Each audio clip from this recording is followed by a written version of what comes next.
വചനയാത്ര ഉൽപ്പത്തി 32 അധ്യായം. യാക്കോബ് തിരിച്ചു വരുന്നു.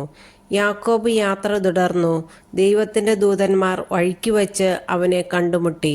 അവരെ കണ്ടപ്പോൾ അവൻ പറഞ്ഞു, ഇത് ദൈവത്തിൻ്റെ സൈന്യമാണ്. ആ സ്ഥലത്തിന് അവൻ മഹനായിം എന്നു പേരിട്ടു. യാക്കോബ് ഏദോം നാട്ടിൽ സെയീർ ദേശത്ത് പാർത്തിരുന്ന സഹോദരനായ ഏസാവിൻ്റെ അടുത്തേക്ക് തനിക്ക് മുൻപേ ദൂതന്മാരെ അയച്ചു. അവൻ അവരെ ചുമതലപ്പെടുത്തി, എൻ്റെ യജമാനനായ ഏസാവിനോട് നിങ്ങൾ ഇങ്ങനെ പറയണം, അങ്ങയുടെ ദാസനായ യാക്കോബ് പറയുന്നു, ഇതുവരെ ഞാൻ ലാബാൻ്റെ കൂടെ പാർക്കുകയായിരുന്നു. എനിക്ക് കാളകളും കഴുതകളും ആടുകളും വേലക്കാരികളുമുണ്ട്. അങ്ങേക്ക് എന്നോട് ദയ തോന്നണം. അതിനാണ് ഞാൻ അങ്ങയുടെ അടുത്ത് ആളയച്ചു പറയുന്നത്.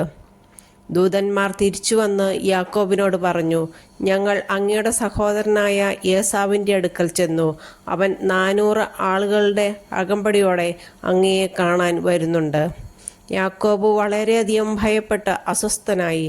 തൻ്റെ കൂടെ ഉണ്ടായിരുന്ന ആളുകളെയും ആടുമാടുകളെയും ഒട്ടകങ്ങളെയും എല്ലാം അവൻ 2 ഗണമായി തിരിച്ചു. ഏസാവ് വന്ന് ഒരു ഗണത്തെ നശിപ്പിക്കുന്ന പക്ഷം മറ്റേ ഗണത്തിന് ഓടി രക്ഷപ്പെടാമല്ലോ എന്നവൻ ചിന്തിച്ചു.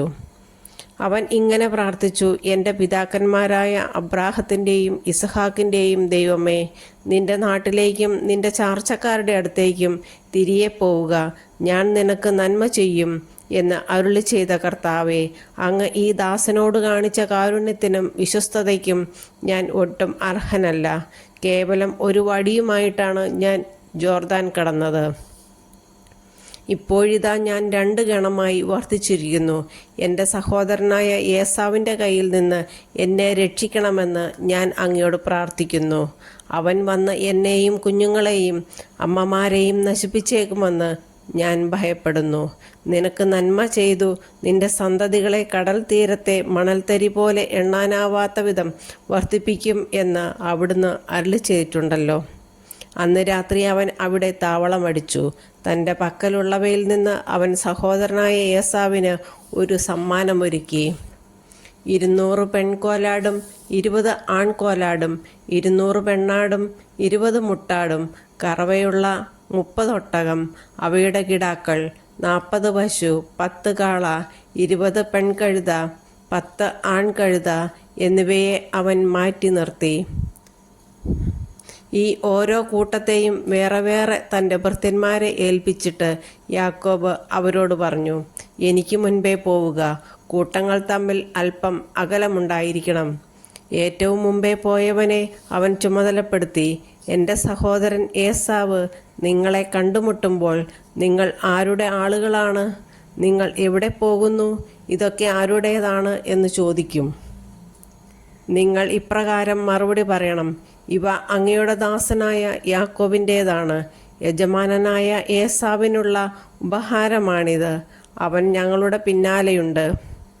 2ാമനെയും 3ാമനെയും കൂട്ടങ്ങളെ നടത്തിയിരുന്ന എല്ലാവരെയും അവൻ ഇത് തന്നെ പറഞ്ഞേൽപ്പിച്ചു.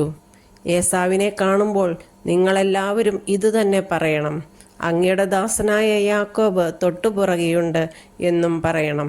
അവൻ ഇപ്രകാരം ചിന്തിച്ചു, ഞാൻ മുൻകൂട്ടി അയച്ചിരിക്കുന്ന സമ്മാനം കൊണ്ട് എനിക്ക് അവനെ പ്രീതിപ്പെടുത്താനാവും. അത് കഴിഞ്ഞ് ഞാൻ അവനെ നേരിൽ കാണും. അവൻ എന്നെ സ്വീകരിച്ചേക്കും. അതിനാൽ സമ്മാനം മുൻകൂട്ടി അയച്ചിട്ട് അവൻ അന്ന് രാത്രി കൂടാരത്തിൽ തങ്ങി. യാക്കോബിൻ്റെ മൽപ്പിടുത്തം.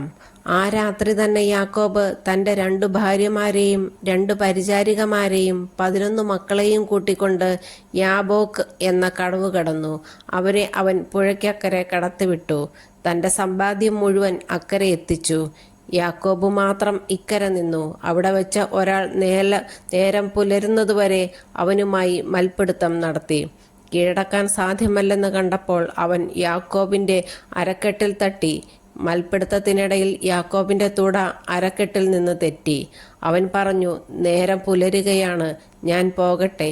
യാക്കോബ് മറുപടി പറഞ്ഞു, എന്നെ അനുഗ്രഹിച്ചിട്ടല്ലാതെ അങ്ങയെ ഞാൻ വിടുകയില്ല. അവൻ ചോദിച്ചു, നിന്റെ പേരെന്താണ്? യാക്കോബ്. അവൻ മറുപടി പറഞ്ഞു. അപ്പോൾ അവൻ പറഞ്ഞു, ഇനിമേൽ നീ യാക്കോബ് എന്നല്ല ഇസ്രായേൽ എന്ന് വിളിക്കപ്പെടും.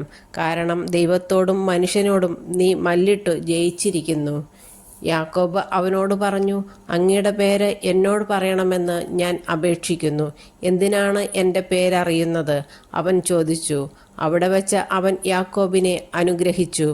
ദൈവത്തെ ഞാൻ മുഖത്തോട് മുഖം കണ്ടു, എന്നിട്ടും ഞാൻ ജീവനോടെ ഇരിക്കുന്നല്ലോ എന്ന് പറഞ്ഞുകൊണ്ട് യാക്കോബ് ആ സ്ഥലത്തിന് പെനുവേൽ എന്ന് പേരിട്ടു. അവൻ പെനുവേൽ കടന്നപ്പോഴേക്കും സൂര്യൻ ഉദിച്ചു.